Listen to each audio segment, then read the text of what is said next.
할렐루야. 우리 좌우에 계신 분들하고 인사하겠습니다. 너무 잘 오셨습니다.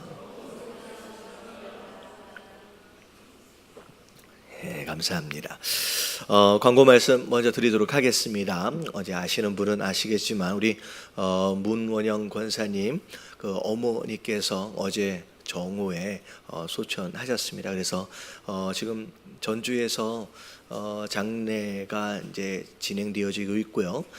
내일 아침에 이제 발인이 되어집니다. 그래서 어제 저하고 몇 분이 전주에 잠깐 내려가서 인사하고 그렇게 올라왔는데 이번 주일날 뵐 수 있을지는 잘 모르겠습니다. 이게 좀 정리되는 대로 혹시 만나게 되면 위로해 주시고 힘 주시면 너무 좋을 것 같습니다.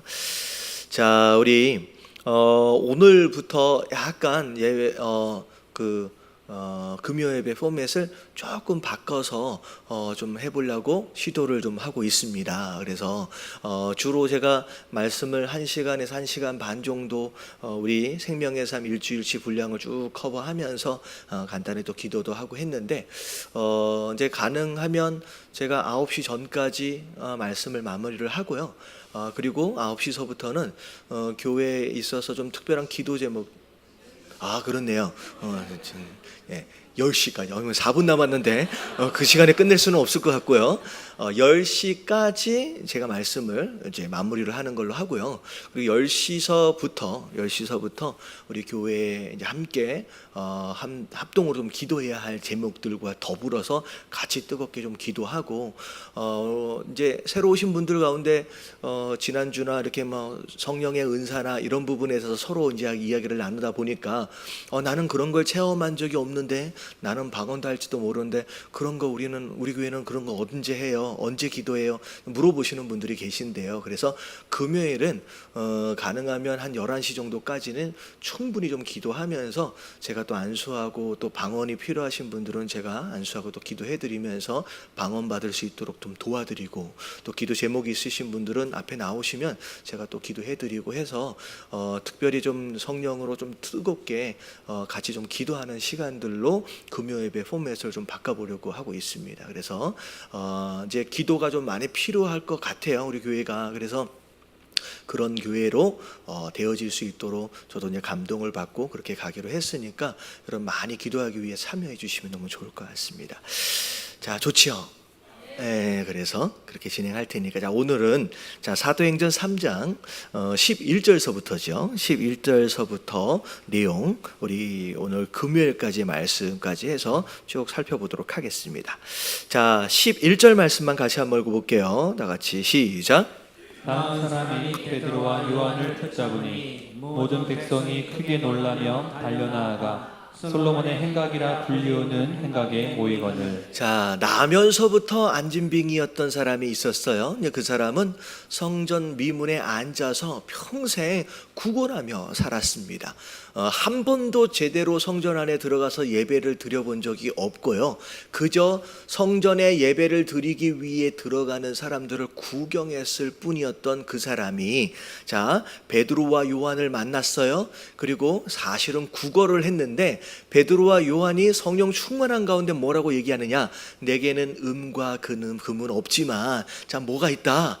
나사렛 예수 그리스도의 이름이 있다는 거죠. 그래서 그 능력으로 일어나 걸으라 라고 얘기했더니 실제로 그 능력으로 일어나서 걷는 일들이 일어났습니다. 그래서 평생 예배하기 들어가기 위해서 왔다 갔다 하는 사람을 구경하던 그 안진뱅이가 처음으로 성전 안에 들어가서 예배를 드리게 됐습니다. 기도를 하게 된 거죠. 자, 그리고 나서 11절 오늘 말씀을 보니까 나음을 입은 사람이 베드로와 요한을 붙잡았어요. 왜? 자기를 낫게 해줬으니까. 사람들이 막 얘기를 하잖아요. 도대체 어떻게 나음을 입었느냐라고 궁금해서 물어보니까 이들이 나를 낫게 해줬다라고 이제 붙든 거죠. 자, 그러자 솔로몬 행각을 중심으로 해가지고 이 베드로와 요한 주변에 많은 사람들이 이제 모여들기 시작합니다. 12절 같이 한번 읽어볼게요. 시작. 베드로가 이것을 보고 백성에게 말하되 이스라엘 사람들아, 이 일을 왜 놀랍게 여기느냐? 우리 개인의 권능과 경건으로 이 사람을 걷게 한 것처럼 왜 우리를 주목하느냐. 자, 이게 중요한 거죠. 베드로가 비록 선포하는 것으로 인하여서 안진뱅이가 일어났지만, 자, 그것은 개인의 권능이나 경건을 통하여 일어난 역사가 아니라는 거예요. 누가 하시는 거예요? 하나님이 하신 거라는 거죠. 그래서 우리가 교회에서 뭐 은사를 받았든 담임 목사인 제가 뭐 안수를 하든 제 손에서 무슨 능력이 나가는 게 아니에요. 여러분, 이런 특별한 은사를 받으신 분들 또한 이런 착각에 빠지면 안 된다는 거죠. 자기한테서 능력이 나가는 게 아니라는 거예요. 누가 능력을 행하시는 거예요? 여러분, 하나님이 능력을 행하시는 것이고 예수 그리스도의 이름에 능력이 있는 줄로 믿습니다.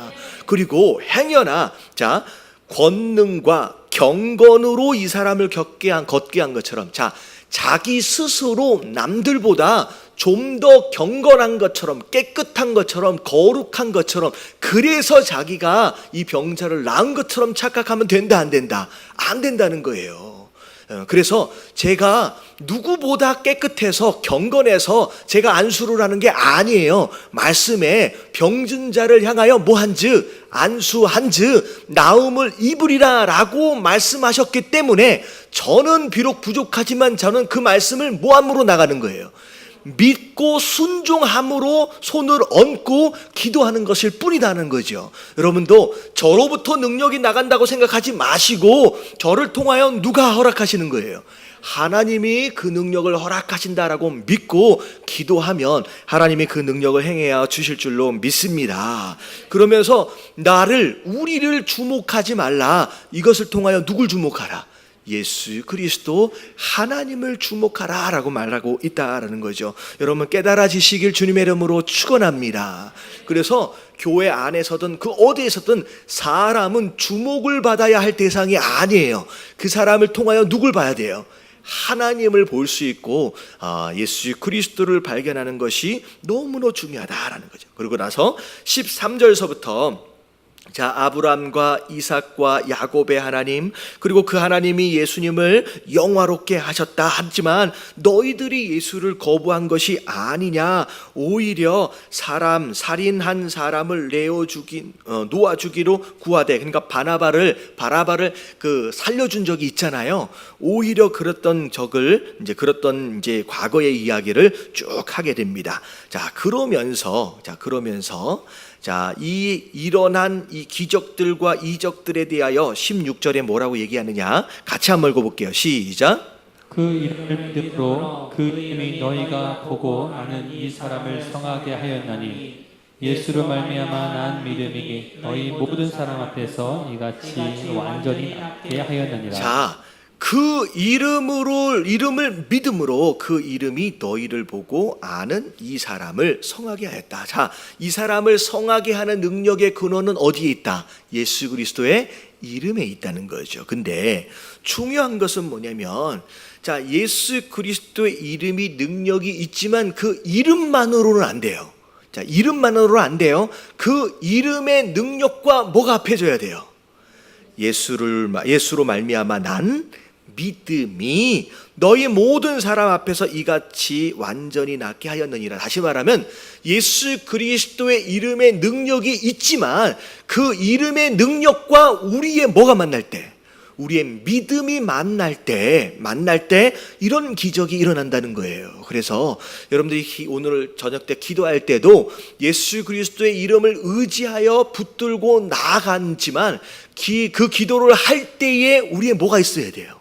믿음이에요. 반드시 하나님 응답하실 것이다 라고 하는 그 믿음을 가지고 여러분 구하시게 되길 주님의 이름으로 축원합니다. 자, 그리고 나서 17절부터 나오는 내용, 예수님은 바로 그런 분이었는데 그런 분을 너희들이 죽였다는 거죠. 근데 너희들이 어떻게 해서 죽였느냐? 알지 못해서, 그냥 모르고 실수로 죽였다라고 지금 이야기하고 있는 거예요. 자, 그래서 19절. 자, 그러면 이제 어떻게 해야 되느냐? 자, 같이 한번 읽어볼게요. 19절 시작. 그러므로 너희가 회개하고 돌이켜 너희 죄 없이 암을 받으라. 이같이 하면 새롭게 되는 날이 주 앞으로부터 이를 것이요. 자, 그러면 어떻게 해야 돼요? 실수로 예수님을 죽였어요. 이거 어마어마한 실수잖아요. 근데 그러면 이제는 뭐 해야 되느냐? 너희가 뭐 하면 된다? 회개하라는 거예요. 그리고 돌이키라는 거예요. 그러면 용서함을 받는다라고 말씀하고 계십니다. 그래서 우리는 어떤 죄를 지었던 어떤 실수를 했던 상관없어요. 그냥 우리는 뭐 하면 돼요? 여러분, 후회하는 것에 머물러 있지 말라 그랬어요. 왜 그랬었을까라고 하는 상처로 여러분 끙끙 앓는 것에 머물러 있는 게 아니라 뭐 하라? 회개하라요. 돌이키라는 거예요. 방향을 바꾸라는 거예요. 우리의 죄에 대한 짐을 하나님께 내어드리라는 거예요. 그러면 용서해 줄 뿐만 아니라 너를 어떻게 하실 것이다? 너를 새롭게 하실 것이다 라는 거죠. 여러분, 이게 겸손하게 하나님 앞에 회개하는 자에게 허락하시는 귀한 능력인 줄로 믿습니다. 자, 그렇게 해서 하라 그랬어요. 그랬더니 그리고 나서 21절, 22절 쭉 나오는 내용은 예수님에 대한 내용. 이제 아브라함의 이제 그런 내용들과 함께 쭉 이제 베드로가 정리를 하는, 설교를 하는 내용들이 쭉 나오게 됩니다. 그리고 나서 4장으로 넘어와서 1절, 2절, 3절까지 같이 한번 읽어볼게요. 시작. 사도들이 백성에게 말할 때 제사장들과 성전 맡은 자와 사두개인들이 이르러 예수 안에 죽은 자의 부활이 있다고 백성을 가르치고 전함을 싫어하여 그들을 잡으매 날이 이미 저물었으므로 이튿날까지 가두었으나. 자, 비록 복음을 전하는 것으로 말미암아 많은 사람들이 이제 교회가 되어지고 성도로 세워지는 모습들을 이렇게 보게 되었지만, 또 어느 한쪽에서는 이것을 싫어하는 사람이 있죠. 실제로 예수님을 십자가에 못 박혀 죽도록 내어주었던 그 당시 종교 지도자들은 너무나도 그 내용을 싫어하는 거예요. 왜냐하면 죽인 그 예수님이 그리스도다. 근데 그 그리스도를 누가 죽인 거예요? 자기네들이 이제 죽인 이제 그런 상황이 되어지니까 너무 싫어하죠. 그래서 이 복음을 전하는 사도들을 다 잡아다가 어떻게 했어요? 감옥에다가 가두고, 그리고 이튿날까지 가두어 두게 되는 일들이 벌어집니다. 하지만 4절에 보니까 그럼에도 불구하고 그 복음을 믿고 성도로 세워진 자들이 몇 명이나 됐대요? 4절에 보니까 5,000명이나 되었다라고 합니다. 그리고 나서 감옥에 갇힌 상황에서 다음 날이 되었을 때 관리들과 장로들과 서기관들이 예루살렘에 다 모이게 됩니다. 그 장소에는 대제사장 안나스가 함께 동참을 하게 되죠. 안나스하고 가야바하고. 이 두 사람은 서로 대제사장을 서로 이어받은 이제 그런 이제 그 당시 종교 지도자들이었고, 실제로 예수님을 십자가에 못 박았던 장본인이 바로 이 사람들입니다. 그러면서 7절에 보니까 도대체 누가 너희들한테 이런 이야기, 이런 이야기를 선포할 수 있도록 권세를 줬냐는 거죠. 왜 이 질문을 하느냐? 회당이나 성전에서 가르칠 수 있는 권한을 주는 자가 누구예요? 바로 이들이거든요. 그러니까 대제사장, 이들이 가르칠 수 있는 권한을 주지 않으면 예루살렘에서 누구도 가르칠 수가 없는데, 지금 그런 권한을 받지 않은 제자들이 막 가르치고 다니니까 기분이 나쁜 거지요. 누가 권세를 줬느냐, 누구의 이름으로 이 일을 하느냐라고 시비를 겁니다. 그럴 때 8절에 보니까 베드로나 요한이 전혀 두려워하는 기색이 없이, 왜냐하면 여러분 이 모임 자체는 불과 몇 달 전만 해도요, 이 모임으로 인하여 누가 들어가신 거예요? 예수님이 바로 그날 새벽에 사형 언도를 받은 거예요. 그리고 그 다음날 처형을 당하셨거든요. 그러니까 굉장히 무서운 공회인데, 거기에서 이 베드로는 전혀 무서워하지 않고 담대하게 어떻게 얘기를 하느냐. 8절 같이 해볼게요. 다 같이 시작. 이에 베드로가 성령이 충만하여 이르되 백성의 관리들과 장로들아. 9절까지 시작. 만일 병자에게 행한 착한 일에 대하여 이 사람이 어떻게 구원을 받았느냐고 오늘 우리에게 질문한다면. 사도행전에 가장 자주 나오는 표현들 가운데 하나가 뭐냐면 성령이 충만하여 라는 단어예요. 다시 말하면 사도행전의 시작 자체가 너희는 뭘 받아야 된다? 너희는 성령을 받아야 된다라고 하는 것에서 시작이 됐어요. 그리고 교회가 어떻게 시작됐어요? 성령의 충만함으로 인하여 교회가 시작되었었고, 그리고 이 제자들이 사도 되어지는 가운데 이 복음을 담대하게 선포할 수 있는 모든 능력의 근원은 또 뭐였어요? 성령의 충만. 또 오늘도 공회의 굉장히 무서운 자림에도 불구하고 이 베드로가 담대하게 복음을 선포할 수 있었던 그 담대함의 근원 또한 무엇이었냐? 성령의 충만함이었다는. 그래서 우리 안에 굉장히 중요한 게 성령의 충만함이에요. 자, 왜냐하면 제가 좀 설명을 좀 드릴게요. 여러분, 베드로나 다른 사도들 예수님과 함께 3년이 넘게 훈련받으면서 따라다녔어요. 자, 그리고 나서 3년이 넘게 예수님으로부터 가르침까지 받았어요. 말씀도 받은 거예요. 근데 예수님이 잡히시던 그날 밤에 말씀도 배웠고 따라도 다녔던 이 제자들이 하나같이 다 어떻게 돼버렸어요? 전부 다 흩어지고 다 도망가 버렸어요.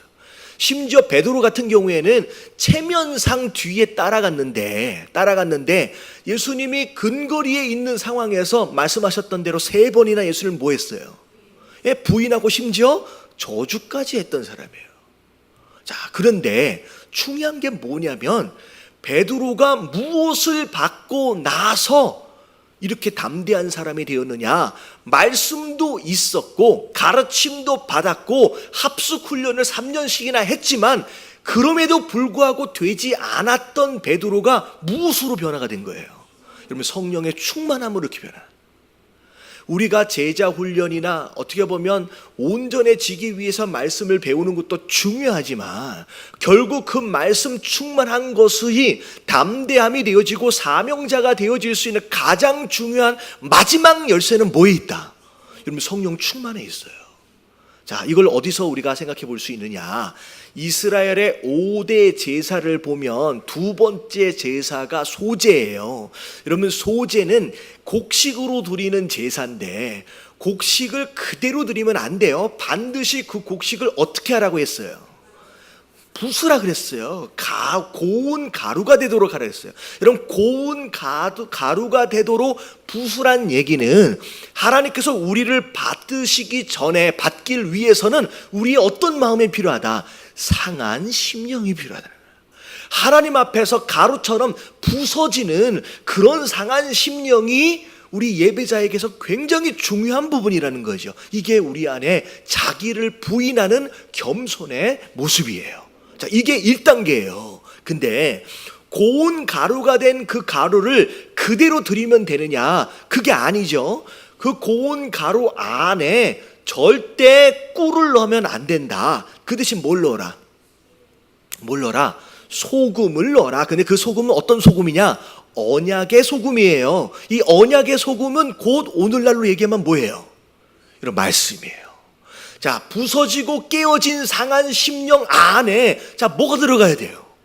말씀이 들어가야 돼요. 소금인 말씀이 들어가야 돼요. 자, 그래서 말씀까지 들어간 다음에 그대로 드리면 되느냐? 그게 아니에요. 자, 마지막 말씀 충만 다음에 뭘 부어라? 이런 마지막이 기름이에요. 여러분, 이 기름이 뭐예요? 여러분, 성령 충만이에요. 이런 말씀 충만해도 가루로 그대로 남겨진 상태가 되면요, 바람 한번 후 불어버리면 오히려 가루가 된 것만큼 어떻게 돼버려요? 오히려 다 날아가 버려요. 오히려 넘어지면요, 오히려 돌이켜 세울 방법이 없어지는 거예요. 자, 보세요. 시험 들어 넘어진 사람 아무리 설득해도 다시 못 일어나요. 여러분, 그런 사람들은 초신자의 경우가 아니에요. 상한 심령 회개함으로 나아가본 적도 있고요, 말씀도 많이 들어가지고 목사보다도 더 많이 알아요. 여러분, 이런 사람이 오히려 시험에 들면 그 다음부터는 상담이 돼요, 안 돼요? 그 다음부터는 상담이 안 돼. 자기가 다 하나님의 뜻을 다 알아버려요. 그래서 목사가 뭐라고 조언할지조차도 다 알아. 그래서 이제는 듣지도 않아요. 여러분, 이런 사람이 제일 위험한 사람이에요. 반드시 말씀 충만 다음에 어디까지 가줘야 돼요? 여러분, 기름 부으심이 부어져서 반죽이 되어질 때 그때 먹을 수 있는 음식이 되어지는 거예요. 성령 충만까지 가지 않으면요, 오히려 교회를 어렵게 하고 넘어져도 일어나지 못하는 이상한 사람들이 되어버린다는 거예요. 자, 그래서 정말로 끝까지 하나님 앞에 드려지는 진짜 교회, 진짜 성도가 되어지려면 어디까지 가야 돼요? 성령 충만까지 갈 수 있는 저와 여러분들 되시길 주님의 이름으로 축원합니다. 그래서 성령 충만 때문에 베드로가 이런 복음이 증거되어지는 거예요. 자, 10절. 자, 같이 한번 읽어볼게요. 시작. 너희와 모든 이스라엘 백성들은 알라. 너희가 십자가에 못 박고 하나님이 죽은 자 가운데서 살리신 나사렛 예수 그리스도의 이름으로 이 사람이 건강하게 되어 너희 앞에 섰느니라. 네, 자꾸 예수에 대해서 증거하지 못하도록 하니까 그 얘기를 하는 거예요. 지금 이 사람이 어떻게 나음을 입었느냐? 우리의 능력이 아니다. 누가 하신 것이다. 예수 그리스도의 이름으로 이 사람이 건강하게 되었다는 거죠. 근데 그 예수 그리스도는 어떤 분이냐? 이 예수는 너희 건축자들이, 자, 너희 건축자들, 이게 지금 이 공회를 열고서 이 제자들을 핍박하고 있는 이 종교 지도자들이에요. 너희들이 어떻게 했어요? 버려버린 그 돌이라는 거예요. 근데 너희는 비록 시기와 질투로 버려버렸지만 그 돌이 집 모퉁이의 머릿돌이 되었다는 거예요. 그 누가 그렇게 하신 거예요? 하나님이 그렇게. 너희들은 버렸지만 그 버려진 돌이 교회를 세우는, 하나님의 집을 세우는 가장 중요한 모퉁이의 머릿돌이 되도록 하셨다라는 거예요. 그러면서 12절, 자, 다 같이 시작. 다른 이로서는 구원을 받을 수 없나니 천하 사람 중에 구원을 받을 만한 다른 이름을 우리에게 주신 일이 없음이라 하였다. 누구 이름밖에 없어요. 예수 그리스도의 이름밖에 없다.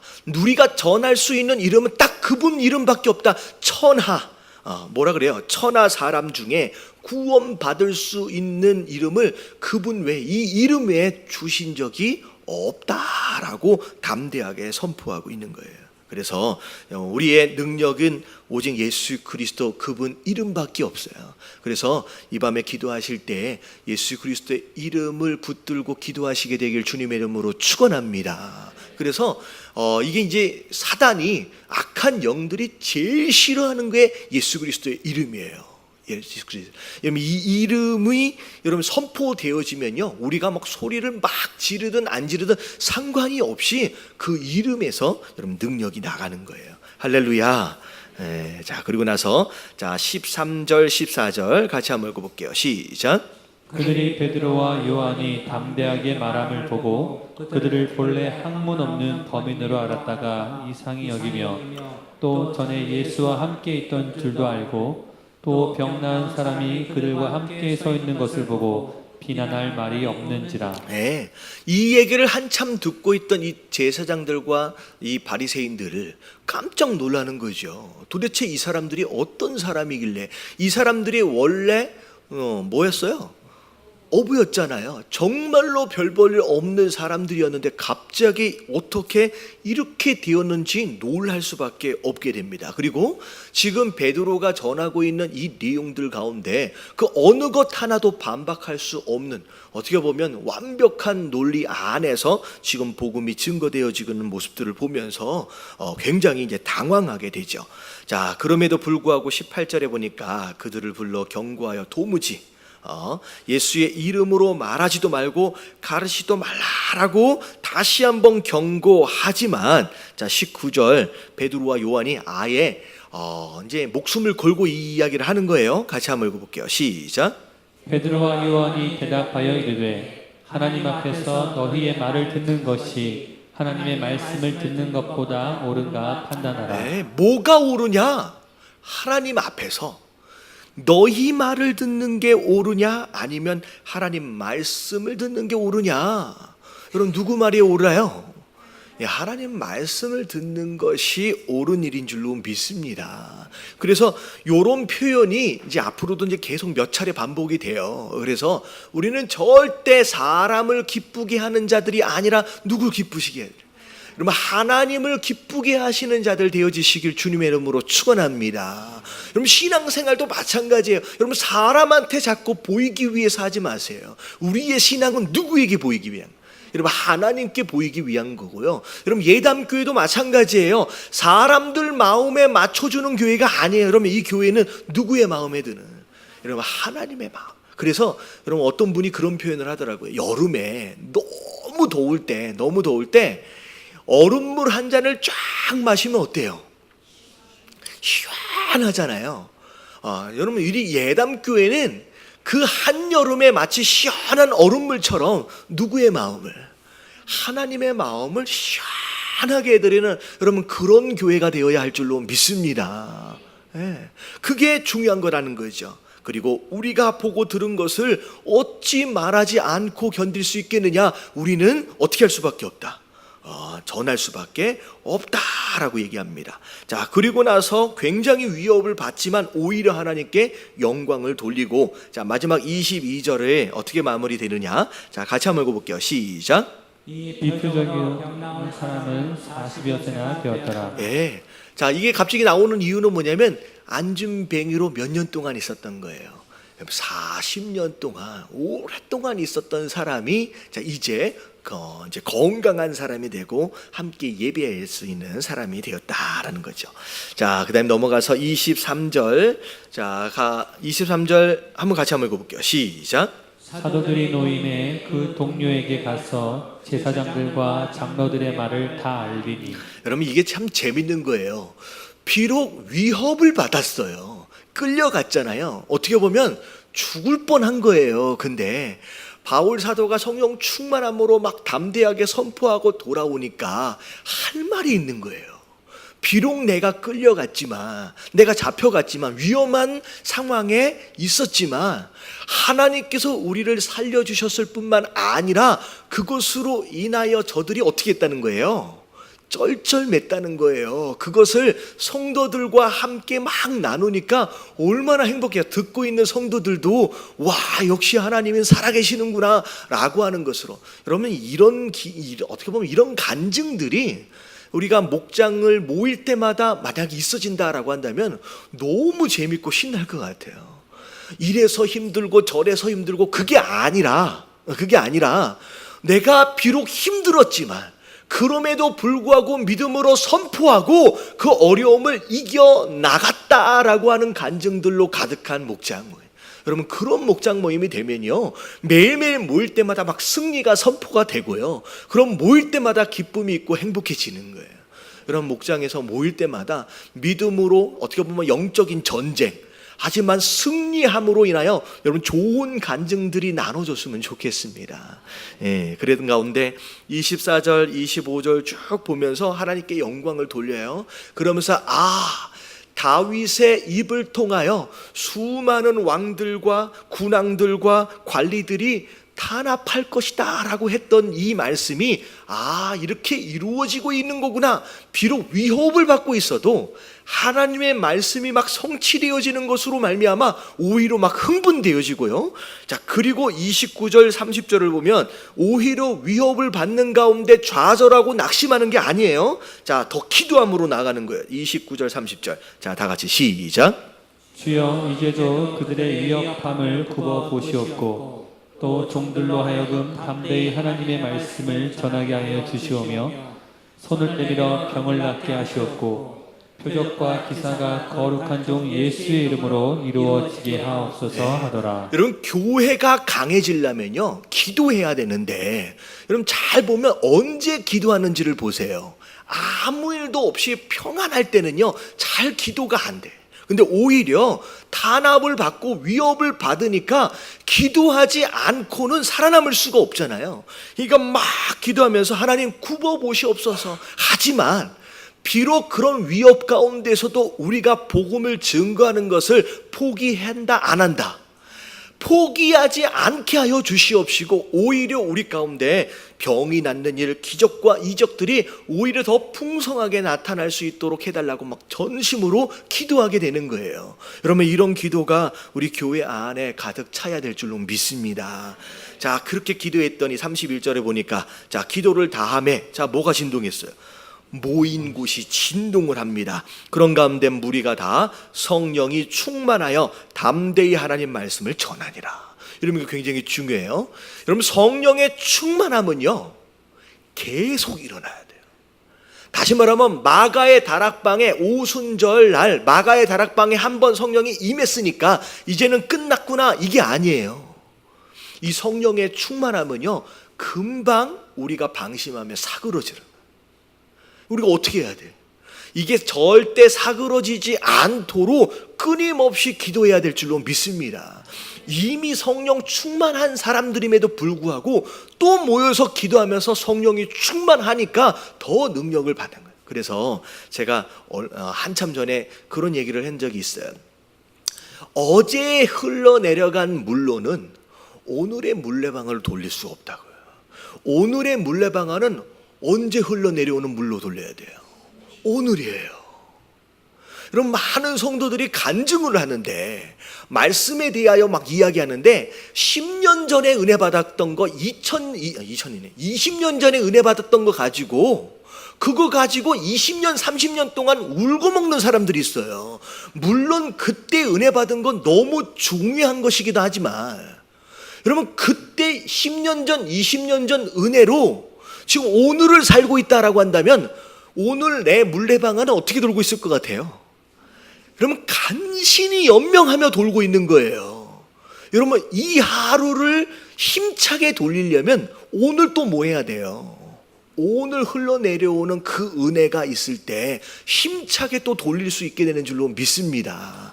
그래서 자꾸 10년 전, 20년 전 내가 그때는 뜨거웠었는데, 내가 그때는 뭐도 했었는데, 여러분 이런 얘기 하지 마시고, 여러분 오늘 순종하시고, 여러분 오늘 헌신하시고, 여러분 오늘 성령 충만하시길 주님의 이름으로 축원합니다. 여러분 보면요, 그런 사람들 진짜 많아요. 성령 충만 언제 받았지? 가물가물해. 그게 뭔지도 잘 모르는 사람이 있고요. 언제 은혜 받았지? 가물가물한 사람이 있어요. 여러분 매일매일 은혜 충만, 성령 충만해서 오늘도 힘차게 돌려보시게 되게 주님의 이름으로 축원합니다.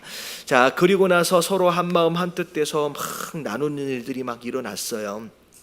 자, 그리고 나서 36절에 보니까 바나바라고 하는 사람이 이제 처음 등장합니다. 이게 우리가 알고 있는 바울과 함께 등장하게 되는 나중에 이제 바나바가 되죠. 자, 이 사람이 이제 평신도로 있을 때예요. 목회자가 아닙니다. 자기 재산을 다 팔아가지고 하나님께 이제 드리는 그런 장면이 나오게 되죠. 자, 그리고 나서 자 1절, 자 사도행전 5장 1절 2절 같이 한번 읽어볼게요. 시작. 아나니아라 하는 사람이 그의 아내 삽비라와 더불어 소유를 팔아 그 값에서 얼마를 감춤해 그 아내도 알더라. 얼마만 가져다가 사도들의 발 앞에 두니. 자, 아나니아와 삽비라 이야기가 나오죠.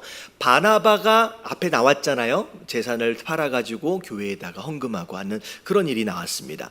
많은 사람들이 소유라고 하는 개념이 점점 없어지고 오히려 함께 나누고 서로 돕고 섬기는 그런 교회 분위기가 되었죠. 자, 그 분위기를 보면서 아나니아하고 삽비라가 이걸 우리도 한번 해보자 라고 하는 그런 마음이 들은 것 같아요. 자, 근데 전체적인 스토리를 보면, 자, 땅을 팔았어요. 근데 가지고 나와서 하나님께 드리려 하자니 무슨 마음이 든 거예요? 이게 너무 많네. 그리고 이거 다 드리면 나중에 나는 어떻게 되나 여러 가지 생각들이 들었을 거예요. 그래서 그런지 그것들 가운데 일부를 숨겨놓고 나머지 것을 가지고 나옵니다. 마치 이게 전부인 것처럼. 자, 베드로가 뭐라 그래요? 이걸 가지고 어찌하여 사단이 내 마음에 가득하였느냐, 그래서 성령을 속였느냐라고 오히려 책망을 받고 이 자리에서 어떻게 됐어요? 헌금을 드렸는데 그 자리에서 죽임을 당합니다. 그리고 바로 장사가 진해집니다. 그리고 나서 그 일을 모르고 있던 아내가 삽비라가 찾아왔는데 우리 남편 어디 갔지 찾는데 베드로가 물어보는 거예요. 너희가 드렸던 그 예물이 전부였느냐? 예, 그렇습니다. 또 거짓말을 하죠. 그러자 그 자리에서 이 삽비라까지 죽어요. 동시에 두 부부가 죽임을 당하고 장사되어지는 일들이 벌어졌어요. 자, 우리가 여기서 잘 알아야 될 게 뭐냐면, 여러분 이 아나니아와 삽비라 이 이야기가 일어나기 전까지만 해도 교회는 너무 분위기가 좋았어요. 막 부흥도 하고 비록 조금 핍박이 있었지만, 여러분 이 핍박은 오히려 누구에게 제한되어진 핍박이었느냐? 사도들에게 제한되어진 핍박이었어요. 부흥도 막 하고 사람들도 막 모여들고 막 헌금도 하고 너무 분위기가 좋은데 갑자기 교회 안에서 헌금 한 번 잘못했다가 사람이 그 자리에서 즉사하여 실려나가는 일이 벌어졌다는 거예요. 자, 이런 일이 왜 일어났느냐라고 하는 것을 우리가 좀 생각해 볼 필요가 있어요. 자, 아나니아와 삽비라 드렸어요. 근데 안 드린 사람도 많아요. 근데 왜 드리고도 이런 심판을 받았느냐라고 하는 걸 잘 생각해 봐야 돼요. 만약에 물질의 양 자체나 물질 그 자체가 중요했다라고 한다면 여러분 이 사람들이 죽을 필요가 없지요. 왜? 안 드린 사람도 많았으니까. 드렸음에도 불구하고 심판을 받은 이유는 여러분 하나님께서 받으시는 것은 물질 자체이기보다는 물질을 드리는 그 사람의 뭐예요? 마음이 훨씬 더 중요한 가치가 있다는 거예요. 많고 적음에 대한 내용이 아니에요. 예물을 드리고 예배를 드리는 그 사람의 마음의 중심이 지금 어떠하느냐라고 하는 것이 오히려 하나님의 최대의 관심사라는 거예요. 자, 일단 물건을 예물을 드리려 할 때 빼놓고 하는 그런 모습들을 잘 보면 이 아나니아와 삽비라는 하나님께 드리기보다는 오히려 이 드리는 모습으로 인하여 누구에게 인정받고 싶은 거예요? 여러분 사람에게 인정받고 싶은 거예요. 여러분 예물은 하나님께 드리는 거예요. 여러분 사람 보라고 하는 게 아니에요. 여러분 이게 굉장히 중요한 거예요. 여러분 사람의 마음에 들도록 사람한테 인정받으려고 뭐뭐 하는 척하는 거 여러분 하나님에게는 오히려 불순한 것이 될 수 있다라는 거예요. 여러분 우리의 마음이 훨씬 더 중요한 것인 줄로 믿습니다. 그래서 우리 교회는 헌금을 드리는 시간들이 특별하게 없어서 그런 경우도 별로 없는데 다른 교회 이렇게 헌금 시간이 있는 경우도 보면 어쩔 수 없이 내 앞에 바구니가 가니까 어떻게 해요?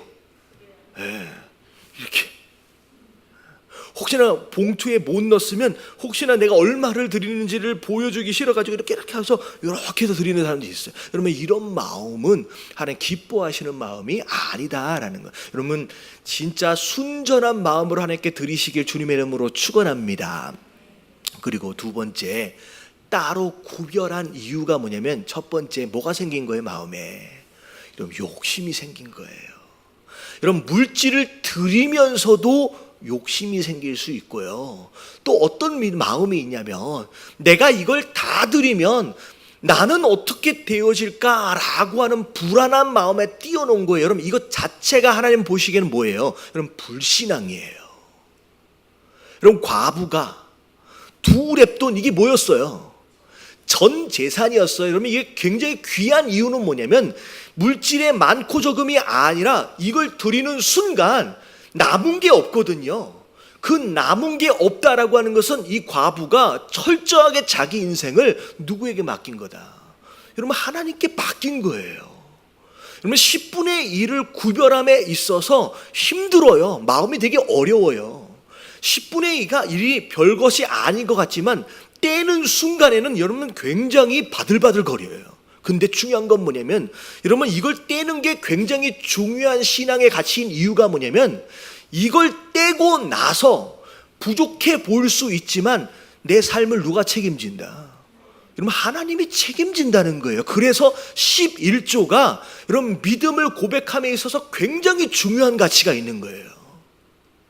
그래서 이게 욕심이 일단 들어간 것뿐만 아니라 자기 삶에 대하여 하나님께 온전히 맡기지 못하는 불순종이 함께 따라간 것이기 때문에 이게 하나님 보시기에 불순한 예물이었다는 거예요. 그리고 마지막으로 마치 이게 전부인 것처럼 제사장 베드로 앞에서 뭐 했어요? 거짓말했어요. 여러분 하나님이 가장 싫어하는 것이 거짓이에요. 하나님 가장 기뻐하시는 게 정직이라고 얘기했잖아요. 그러니까 거짓되어진 이 모습 결국은 하나님은 예배를 드리고 예물을 드리는 그 마음의 중심에 어떤 마음이 들으냐라고 하는 것들에 하나님 관심 있어 하시고 여러분 그게 여러분 예물만큼 중요한 가치인 줄로 믿습니다. 그래서 이 아나니아와 삽비라가 죽어버렸어요. 그리고 굳이 이런 일들까지 이렇게 죽어야 하는 일들까지 하나님께서 허락하셨느냐 여러분 이런 거예요.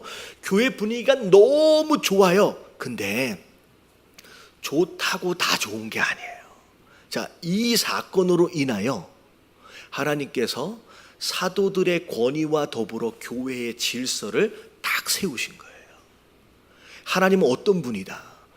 사랑의 하나님이에요. 근데 여러분, 질서가 없이 아무거나 용납하는, 방종하는 것들도 다 용납하는 그런 하나님이 아닌 거예요. 하나님은 심판주 하나님으로서 그분을 향한 경외하는 마음이 교회 안에 질서를 잡고요, 그 안에서 교회 안에 뭐라 그럴까요?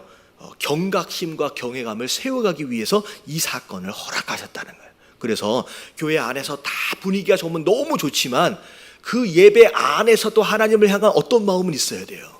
이런 경외감이 있어야 돼요. 다 좋다고 좋은 게 아니다라는 거, 교회 안에 질서가 있어야 된다라고 하는 것을 하나님께서 말씀하신. 그래서 자, 우리가 엔진이 좋아서 신나게 달리면 좋겠지만, 이러면 달리는 자동차에 반드시 뭐가 필요한 것처럼, 이런 브레이크가 필요한 것처럼 언제 멈춰야 할지를 하나님께서 알려주시는 것이다 라고 생각하시면 되겠습니다. 자, 그리고 나서 자, 넘어갈게요. 12절 13절 같이 한번 읽어볼게요. 시작.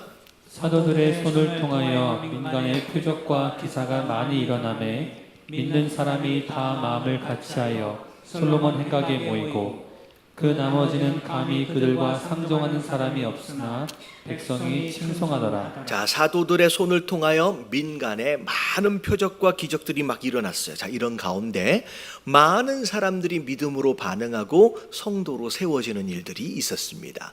자, 여기 12절서부터 쭉 나오는 말씀들을 쭉 읽어보면 이제 복음에 대하여 반응하는 세 종류의 사람이 있는 거죠. 그 복음에 대하여 믿음으로 반응하는 사람이 있었고요. 자, 13절에 보니까 감히 그들과 함께 상종하지는 못해요. 하지만 뭐는 하네요? 칭송은 한다는 거죠. 여러분, 이게 구경꾼들이에요. 그러니까 교회 안에서도 이런 부류의 사람들이 있는 거죠. 복음과 함께 하나님의 역사하심과 함께 참여하여 헌신하여 수고하는 그런 주인공 되어지는 사람들이 있는가 하면, 팔짱 끼고 지켜만 보면서 뭐 해주는 사람만 있어요. 이런 박수만 쳐주는 사람들이 있다는 거죠. 근데 이런 교회 안에 박수 쳐주는 사람이 많으면 별로 안 좋은 거죠. 여러분, 다 참여하여 여러분 이 복음 안에서 믿음의 주인공이 다 되어야 할 줄로 믿습니다. 그래서 누군가는 지성소 안에까지 들어와서 그 하나님을 만나고 그 하나님 역사심을 막 깊이 있게 경험하는 사람이 있는데, 누군가는 멀리서 잘한다 박수 쳐주는 그런 사람이 있다는 거죠. 여러분, 거기에서 머물러 있으면 안 됩니다. 자, 그런 가운데 막 역사심이 일어나니까 심지어 베드로가 지나갈 때 그림자가 혹시 마주치면, 그림자가 닿으면 병 나을지도 모른다고 해서 사람들이 베드로가 지나가는 길에 막 누워 있었대요. 이 어마어마한 일들이 일어나게 되는데, 자, 17절에 세 번째 종류의 사람, 어마어마한 이적들이 일어남에도 불구하고 마음에 어떤 마음이 들어왔다? 시기하는 마음이 들어와서 오히려 이 사도들을 옥에 가두는, 이게 벌써 몇 번째인지 몰라요. 벌써 두세 번째 되는 것 같아요. 또 가두는, 반대하고 저항하는 무리가 있었다는 거죠. 자, 이게 사실은 예수님 당시에도 이 세 종류의 사람이 있었어요. 예수님 당시에도 복음을 막 듣고 영접하는 사람, 하지만 저 옆에서 그냥 구경하는 사람, 그리고 이 당시처럼 제사장들과 이제 바리새인들처럼 또 저항하고 반대하는 사람. 사도들 당시에도 이 세 종류의 사람은 항상 등장하고요. 여러분, 오늘날 성령 시대를 살고 있는 오늘날 이 교회에서도 이 세 종류의 사람은 항상 있다는 거예요. 여러분, 물론 저항하고 대적하는 사람은 되어지면 안 되겠죠. 하지만 여러분, 구경꾼과 무리로 남는 사람이 되어지시지 않게 되길 주님의 이름으로 축원합니다. 자, 그래서 자, 이 종교 지도자들이 옥에 가뒀는데, 자, 이런 일이 일어났어요. 19절에 보니까 옥에 갇혀 있는데 천사가 나타났어요. 그리고 천사가 문을 열어주는 거예요. 그래서 나가라는 거예요. 나가서 더 복음을 전하라는 거예요. 그래서 이 안에 있던 사도들이 닫혀 있는 옥문을 열고 나와가지고 시내에 나가서 막 복음을 증거하고 있는데, 가두어 둔 종교 지도자들은 아직 옥에 있는 줄 알고 자, 걔네들 데리고 와 했더니 옥에 찾으러 간 간수들이 문은 분명히 잠겨 있어요. 근데 안에 뭐가 없어요. 그러면 사람이 없는 거예요. 여러분, 이 간수 입장에서 보면 누가 곡할 일이에요? 그게 곡할 일이에요. 황당한 일이 벌어진 거예요. 그러니까 문이 잠겨 있는데 사람만 없어졌어. 그러니까 나중에 어떻게 됐느냐? 사람들, 우리가 어제 가두었던 그 사람이 지금 시내에서 지금 복음을 증거하고 있습니다 라고 얘기를 합니다. 그러니까 다시 또 잡아와라. 그래서 세 번째 또 잡으러 가요. 근데 이번에 잡으러 갈 때는 사람들이 하도 많아가지고 이제는 함부로 잡아올 수 없는 상태가 된 거예요. 그래서 조심스럽게 이제 모셔가지고 오는 그런 일들이 일어납니다. 이 옥문이 열리고 탈출하는 이 사건은요, 사실은 2000년 전 이 사도들에게 일어난 사건이기도 하지만 오늘날에도 일어나기도 합니다. 어떻게 일어나느냐? 제가 알아보질 않았네. 중국의 어떤 청년이 예수님 만나고 나서 책 쓴 게 있어요. 여러분, 그 책에 보면 이거랑 되게 비슷한 사건이 한번 일어납니다. 그 청년이 지하교회에서 열심히 복음을 증거하다가 갇혔어요. 중국이 종교의 자유가 있다고는 얘기하지만 여러분, 허용되어진 한도를 벗어나면요, 여러분 다 잡아들이고 고문하고 막 그럽니다. 근데 이 청년이 가두어졌는데 어떻게 됐냐면 갑자기 문이 열리더라는 거예요. 옥문이 열려요. 근데 왜 옥문이 열렸을까? 근데 앞에 나가 보니까 간수들이 다 지켜보고 있는데 옥문이 열린 것을 모르고 있는 거예요. 심지어 자기가 옥문을 열고 앞에 걸어가고 있는데 눈을 뜨고 있는데 자기를 보지를 못하라. 그래서 눈을 뜨고 있는 상황에서 자기가 그냥 그 문 밖에 옥의 마지막 문까지 다 열고 그냥 나왔대. 여러분, 이게 그 사람이 쓴 책에 있고 실제로 그게 거짓말이면요 말이 안 되죠. 실제로 옥에서 그냥 걸어서 나와가지고 또 다시 복음을 증거하는 그런 일이 있었다라고 이제 그 사람이 책에 썼더라고요. 그래서 보면 이 당시에만 이런 일들이 일어나는 게 아니라 여러분, 하나님 필요하시다라고 한다면 오늘도 하나님께서 이런 일들을 일으키시는 줄 믿습니다. 그래서 이렇게 신기한 일들이 많이 일어났어요. 자, 27절, 28절 같이 한번 읽어볼게요. 다 같이 시작. 그들을 끌어다가 공회 앞에 세우니 대제사장이 이르되 우리가 이 이름으로 사람을 가르치지 말라고 엄금하였으되 너희가 너희 가르침을 예루살렘에 가득하게 하니 이 사람의 피를 우리에게 돌리고자 함이로다. 네, 또 잡아와서 하는 얘기가 뭐냐? 우리가 분명히 얘기했지 않느냐? 이 사람 이름으로 절대 증거하지 말라고 얘기했는데 왜 우리의 말을 안 듣느냐? 그 사람의 피를 자꾸 우리에게 돌리려 하느냐라고 불평 섞인 이제 이야기를 하는 거죠. 자, 그랬을 때 29절, 베드로와 사도들이 대답하여 이르되 뭐라고 얘기해요? 다 같이 시작. 하나님께 순종하는 것이 마땅하니라. 네, 똑같은 얘기예요. 사람이 아니라는 거. 우리가 순종할 수 있는 대상은 사람이 아니다. 누구에게? 오직 하나님께만 순종해야 한다라고 얘기를 합니다. 그리고 나서 예수가 그리스도다, 주님이다, 구원자다라고 하는 거에 대하여 우리가 증인되어진 자고 성령도 그 증거로 우리에게 보내주신 것이다라고 담대하게 막 선포하는 거예요. 자, 그리고 나서 안 되겠다. 이들을 그대로 내버려 두면 백성들이 자꾸 이상한 눈으로 쳐다볼 거 아니에요. 그리스도를 죽인 장본인이 대제사장이다 라고 자꾸 얘기를 하니까 이 백성들이 대제사장을 뭘로 볼까요? 되게 힘들어지는 거예요. 안 되겠다. 그대로 내버려 두면 안 되겠다. 예수처럼 어떻게 해야 되겠다? 죽여야 되겠다. 그래서 33절에 보니까 사도들을 없이하고자 죽이겠다는 얘기예요. 죽이려고 생각을 했는데 자, 그때 누가 나타나요? 34절. 가말리엘. 자, 이 가말리엘은 우리가 누구로 잘 알고 있느냐면 사도 바울의 스승으로 잘 알려져 있는 사람입니다. 자, 그 당시 바리새인 가운데 가장 존경받고 가장 유명한 스승이에요. 그래서 실제로 공회가 이제 시작이 되어지면 이 공회 안에 바리새인들이 있고 수많은 종교 지도자들이 있는데 대부분의 지도자들이 누구의 제자들이에요? 이 가말리엘의 제자들인 거예요. 그래서 공회 안에서 비록 율법 학자였지만 굉장히 큰 영향력을 가지고 있는 이제 바리새인 중에 바리새인이었다는 거죠. 근데 딱 나와서 하는 얘기가 뭐냐? 굉장히 똑똑한 사람이에요. 자, 우리가 이 사람 이제 사도들 신문을 받고 있는 사도들을 내보내요. 그러고 나서 뭐라고 얘기하냐면 우리가 이 사람들에게 함부로 해서는 안 됐거든. 우리가 조심해야 된다는 거예요. 조심해야 된다. 왜 조심해야 되느냐? 자, 생각해봐라. 36절에 보니까 드다라고 하는 사람이 과거에 있었대요. 이 드다라고 하는 사람이 스스로 지도자가 되어져서 400명이나 하는 수많은 사람들을 이끌고 다니면서 소란을 피웠는데 이 드다가 죽고 나서는 이 400명이 어떻게 돼버렸다? 다 흩어졌다는 거예요. 그리고 유다라고 하는 사람이 과거에 있었는데 이 사람도 수많은 사람들을 꿰어가지고 막 나섰는데 이 사람도 망하고 나서 얼마 있지 않고서 모여들었던 많은 사람들이 다 어떻게 됐다? 다 흩어졌다는 거예요. 잘 봐라. 지금 사람으로 인하여 생겨진 모임들은 그 사람이 죽거나 지도자가 어떻게 되면 시간이 지나면 지날수록 어떻게 된다는 거예요? 전부 다 흩어지고 사라진다는 거예요.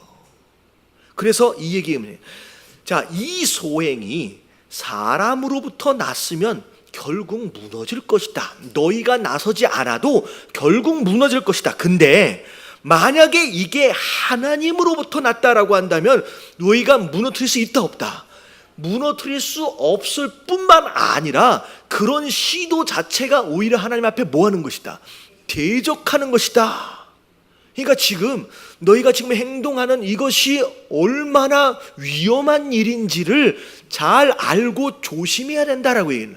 자, 이거 굉장히 대단한 논리죠. 어마어마한 지혜예요. 자, 이 이야기를 듣자마자 아, 그렇구나. 건들면 안 되겠구나. 라고 했지만 데려다가 뭐하는 했어요? 아, 채찍질은 했어요. 그냥 내보내긴 애매한 거죠. 그리고 나서 41절 같이 한번 읽어볼게요. 시작. 사도들은 그 이름을 위하여 능력받는 일에 합당한 자로 여기심을 기뻐하면서 공회 앞을 떠나니라. 오히려 채찍질 당하고 능력받은 것에 대하여 우리가 이렇게 하나님 앞에 인정을 받았다라고 하는 것으로 말미암아 오히려 영광을 돌리며 기뻐했다는 거예요. 그래서 여러분 신앙생활 하면서 여러분 잘 들으셔야 돼요.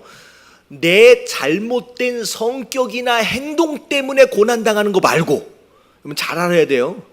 그거 말고 진짜 복음 때문에 예수 그리스도 때문에 능욕당하는 것 오히려 하나님의 인정을 받은 것으로 인하여 오히려 감사하시길 주님의 이름으로 축원합니다. 여러분 이걸 잘 분별해야 돼요. 어떤 사람한테 물어보니까 자기는 막 능력을 받고 그래서 자기는 하나님이 인정하시는 분이라는 거야. 그래가지고 너무 감사하더라. 근데 그 시어머니한테 물어보니까 자기 며느리는 성격이 너무 더러워가지고 저거는 복음 때문에 핍박을 받는 게 아니라 지 성격 때문에 핍박받는 거라고 막 가슴을 치더라는 거예요. 그래서 여러분 성격 때문에 아니면 실수 때문에 능력받는 거 말고 진짜 복음 때문에 여러분 능력받는 여러분 그것을 자랑스럽게 생각할 수 있는 저와 여러분들 되시길 주님의 이름으로 축원합니다. 막 하나님께 영광을 돌리는 거야. 근데 우리가 이 말씀을 통하여 우리가 좀 알아야 될 게 뭐냐면 저는 이 가말리엘의 이 지혜를 보면서 이 당시 종교 지도자들이 이 사도들의 행동이 사람으로부터 난 것인지 하나님으로부터 난 것인지 알았어요, 몰랐어요? 이 제사장들과 대제사장들과 이 바리새인들이 알아요, 몰라요? 모르잖아요. 그러니까 모르니까 대적하는 사람이 되는 거예요. 그러니까 가말리엘이 하는 얘기가 뭐냐면 이게 사람으로부터 난 것인지 하나님으로부터 난 것인지를 모르겠으면 오히려 그냥 뭐 하라는 얘기예요? 가만히 내버려두란 얘기예요. 그러면 사람으로부터 난 것이면 흩어질 것이고 하나님으로부터 난 것이라고 한다면 흥해서 이게 누구의 일인지 분별할 수 있는 그때가 온다는 거예요. 우리가 여기서 지혜를 얻을 필요가 있는 게 여러분들 살다 보면 어느 쪽이 하나님의 뜻인지를 모를 때가 있지요. 그러면 여러분 기다리세요. 무슨 얘기인지 아시겠어요? 여기서 우리가 지혜를 얻어야 돼요. 내가 마음대로 선택하지 마세요. 계산해서 선택하지 마세요. 뭐가 하나님의 뜻인지를 모르겠으면 여러분 기다리세요. 그러면 시간이 오히려 해결해 줄 때가 있어요. 점점 무엇이 하나님의 뜻인지를 분별하기 쉽도록 눈에 드들어 보이도록 하나님께서 보여주실 때가 있어요. 그래서 모를 때는 결단하지 마시고 뭐 하는 게 지혜예요? 여러분 기다리는 게 지혜예요. 그래서 여러분 아마 신앙생활 오래 하신 분들은 여러분 이런 경험들 되게 많아요. 지금은 결정이 못 하겠어요. 뭐가 우선이에요. 근데 하루 이틀 시간을 내고 기다리다 보면 이거였구나 라고 보여주실 그때가 있거든요. 여러분 그때 선택해도요 결정해도 늦지 않아요. 그래서 오히려 모르면 여러분 하나님의 뜻을 구하며 기다리는 것이 지혜인 줄로 믿습니다. 자, 그리고 나서 6장 1절 말씀 같이 한번 읽어봅니다. 다 같이 시작. 그때 제자가 더 많아졌는데 헬라파 유대인이 자기는 매일의 구제에 빠짐으로 히브리파 사람을 원망하니. 자, 여기서 중요한 대목이 뭐냐. 자, 5장 앞에까지는 얼마나 많은 사람이 모였는지에 대한 숫자가 나왔어요. 3,000명이 나왔고 5,000명이 나왔고 매일매일 그 수가 더하여 가더라라고 나왔어요. 자, 근데 6장에 들어와서 무슨 내용이 나와요? 제자라고 하는. 여러분 이 제자는 사도 그 제자가 아니에요. 그 수많은 무리들 가운데 이제야 누가 생겨나기 시작했어요? 그 사도들의 제자들이 하나씩 세워지기 시작합니다. 다시 말하면 5장까지는 얼마나 많은 교인들이 모였느냐라고 하는 거에 좀 집중했다라고 한다면 이제 6장서부터는 뭐에 집중하는 거예요? 그 수많은 교인들이 중요한 게 아니라 그 안에서 누가 세워지느냐, 여러분 제자가 세워지느냐라고 하는 것으로 포커스가 바뀌어가기 시작하는 거예요.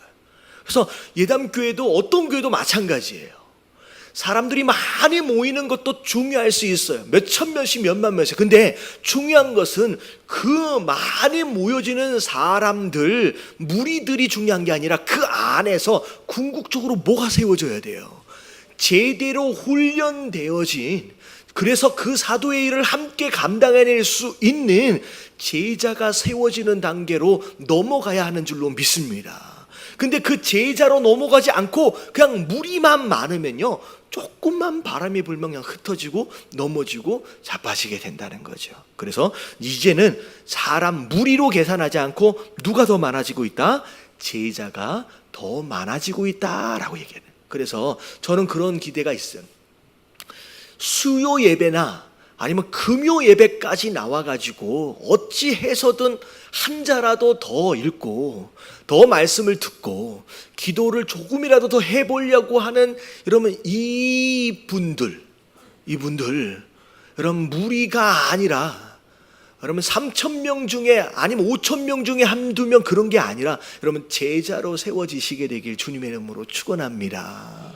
여러분 그게 하나님의 관심이에요. 굉장히 중요해요. 자, 근데 부흥하고 너무 좋았는데 제자들도 막 세워져서 너무 좋은데 문제가 있었다 없었다? 문제가 이제 생기기 시작하는 거예요. 여러분 교회는 항상 문제가 있어요 없어요? 네, 문제가 있어요. 그래서 이 교회는 왜 문제가 있지? 여러분 그건 왜 병원에는 환자가 있지? 이 얘기랑 똑같은 거예요. 왜 한국에는 한국 사람이 많지? 이 얘기랑 똑같은 거예요. 제 엘레나 산모 여기 있는데 한국에 와가지고 처음 한 얘기가 뭐냐면 와 이렇게 한국 사람이 많니? 당연히 한국에 왔으니까 한국 사람이 많지. 그럼 병원엔 환자가 많은 거예요. 그럼 교회 안에는 아픈 사람이 많아요. 문제도 많아요. 왜? 문제 투성이들이 다 모였잖아요. 저를 비롯해서. 할렐루야. 별로 인정을 안 해주시는 것 같은데, 자, 문제가 생기기 시작했어요. 자, 여기서 이제 지혜가 필요하고 돕는 손길들이 필요하는데, 자, 무슨 문제였느냐? 자, 성도들 가운데, 그리스도인 가운데 헬라파 유대인들이 있고 히브리파 유대인들이 있었어요. 근데 어떻게 보면 교회 안에 안방 마님처럼 누가 세력을 주도하고 있었을 것 같아요. 유대교 원래 하나님을 믿고 있던 자들이 이 교회 안에 주도권을 행사하는 거예요. 그리고 헬라파다라고 하는 것은 이방인이었었는데 예수 그리스도를 영접한 그 성도들이에요.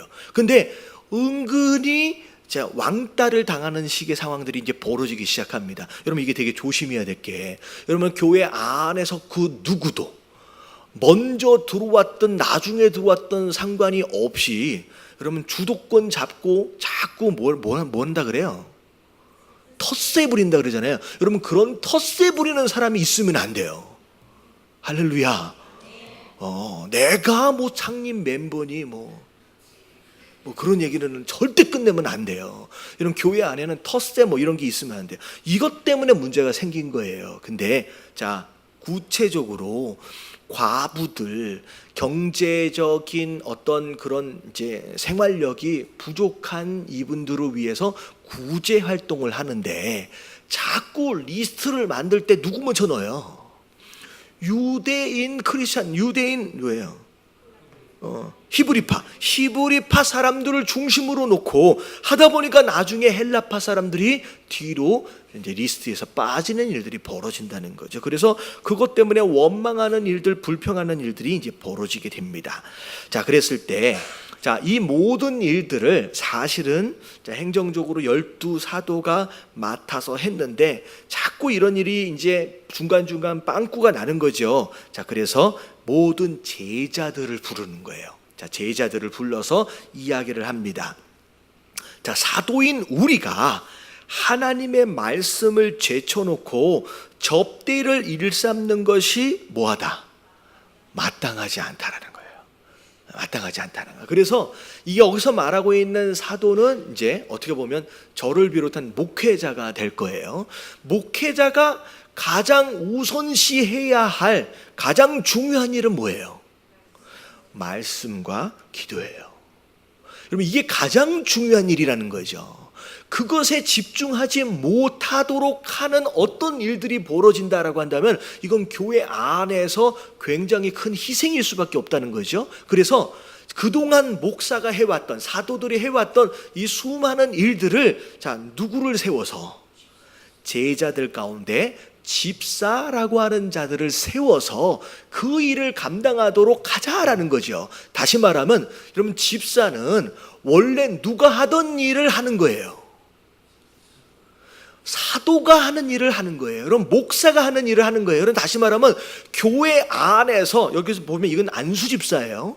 안수집사 그 위에 여러분 직책을 가지고 직분을 가지고 하는 사람들은요, 여러분, 이건 취미 생활이 아니에요. 목사가 하던 일, 사도가 하는 일을 대신하는 것이다 라고 하는 마음을 가지고 여러분 사명을 가지고 하시게 되길 주님의 이름으로 축원합니다. 여러분, 이게 얼마나 중요한, 여러분 원래 목사가 하던 일이라는 거예요. 그것을 대신할 수 있는 7명의 집사를 세우자. 그런데 집사를 세울 때 기준이 뭔지를 보세요. 3절. 다 같이 시작. 형제들아, 너희 가운데서 성령과 지혜가 충만하여 칭찬받는 사람 7을 택하라. 우리가 이 일을 그들에게 맡기고. 가장 첫 번째 뭐한 사람이에요? 여러분, 성령으로 충만한 사람이 여러분 교회의 직분자가 되어짐에 있어서 가장 중요한 첫 번째 기준이라는 거예요. 다시 말하면 뜨겁게 예배하고 뜨겁게 기도하는 그런 사람이어야만 한다라는 거예요. 여러분, 성령 충만하시게 되길 주님의 이름으로 축원합니다. 그래야 돼요. 그리고 두 번째 뭐가 또 충만해야 돼요? 여러분, 지혜가 충만해야 돼요. 근데 여러분, 이 지혜는 누가 주시는 거예요? 여러분, 하나님이 주시는 거예요. 여러분, 지혜가 충만해야 됩니다. 그리고 뭐 하는 사람이에요? 여러분, 칭찬받는 사람이에요. 그래서 안수집사 장로를 세울 때 반드시 투표를 거치는 이유가 뭐냐면, 투표를 통하여 뭘 확인하는 거예요? 이 사람이 다른 사람들, 그러니까 목사 마음에 드는 게 아니에요. 목사뿐만 아니라 당회뿐만 아니라 모든 성도들이 이 직분을 받아도 될 만하다라고 칭찬해 줄 수 있느냐라고 하는 것에 대한 기준을 확인하기 위해서 뭐 하는 거예요? 그래서 투표하는 거예요. 그래서 여러분 사람들로부터 그 사람이라고 한다면 그 지도자의 자리에 그 직분을 감당할 수 있다라고 사람들로부터도 인정을 받는 사람이어야 한다라고 하는 거예요. 여러분 교회 안에 여러분 이런 지도자가 많이 세워지면요, 여러분 교회가 건강해지는 거예요. 여러분 그런 사람들 되어지시길 주님의 이름으로 축원합니다. 예, 그래서 그렇게 세우라는 거예요. 그래서 우리가 이 일을 그들에게 맡기자. 자, 우리는 오로지 목사는 뭐만 해야 돼요? 기도하는 일과 말씀 사역에 힘쓸 수 있도록 집중할 수 있도록 그렇게 해야 한다라고 하는 도와주시기를 주님의 이름으로 축원합니다. 예, 그래서 7명이 세워졌는데 5절에 보니까 익숙한 사람 첫 번째, 두 번째가 이제 스데반, 빌립, 그리고 나서 나머지 7사람이 이제 선택이 되어집니다. 그래서 7사람이 선택이 됐고요. 자, 사도들 앞에 세우니 사도들이 다 모였어요. 기도하고 그들을 안수하게 됩니다. 그래서 이분들이 이제 안수 집사 이렇게 오늘날에는 그 직분을 이제 명칭을 그렇게 하죠. 자, 7절 마지막이에요. 같이 한번 읽어볼게요. 시작. 하나님의 말씀이 점점 왕성하여 예루살렘에 있는 제자의 수가 더 심히 많아지고 허다한 제사장의 무리도 이 도에 복종하니라. 네, 그러니까 목사는 목사의 일에 집중하고 그리고 교회 안에서 일어날 수 있는 이런 구제하는 일들과 이런 행정적인 부분에 대한 것은 맡길 수 있는 이 지도자들, 이 집사들 통하여서 쫙 일어나니까 오히려 교회가 더 건강해지고 견고해지고 그러다 보니까 안에 말씀이 점점 왕성해지면서 더 부흥을 하게 되는 일. 심지어는 핍박하고 반대했던 제사장의 무리까지도 그 복음에 복종하고 돌아오는 일들까지 일어났다라고 하는 거죠. 그래서 우리가 사도행전을 쭉 보면서 우리가 알아야 될 게 뭐냐면 이 안에서 교회가 어떻게 세워지냐라고 하는 것을 보여주시는 거예요. 제가 이걸 하나님이 왜 이 5월달, 6월달 또 7월달에 이 사도행전의 말씀을 우리 교회에게 왜 주시는 것일까라고 하는 것을 묵상하면서 하나님께서 이 예담교회가 정말로 성령으로 세워지는 여러분 이런 사도행전적 교회로 세워가기 위해서 우리 교회에게 우리 성도들에게 주시는 말씀인 줄로 믿습니다. 이게 진짜 교회고요, 이게 정말 건강한 교회예요. 그래서 어떻게 부흥하고 어떻게 제자들이 세워지고 무엇이 이들의 부흥의 핵심 힘이고 에너지인지를 성령의 충만함을 통하여 우리가 좀 보고 있잖아요. 여러분 우리 교회가 이런 예루살렘 교회처럼 날로 부흥하고 뜨거워지고 그리고 나중에 보면 막 땅 끝까지 가서 이제 복음을 증거하는 이 선교적 교회가 되어지거든요. 여러분 이런 교회가 되어질 수 있도록을 위해서 여러분 이 말씀을 가지고 함께 기도하시고 여러분 그런 성도 그런 교회가 되어지시길 주님의 이름으로 축원합니다. 자, 그래서 오늘 이 말씀 좀 기억하시면서 우리 함께 기도하도록 하겠습니다.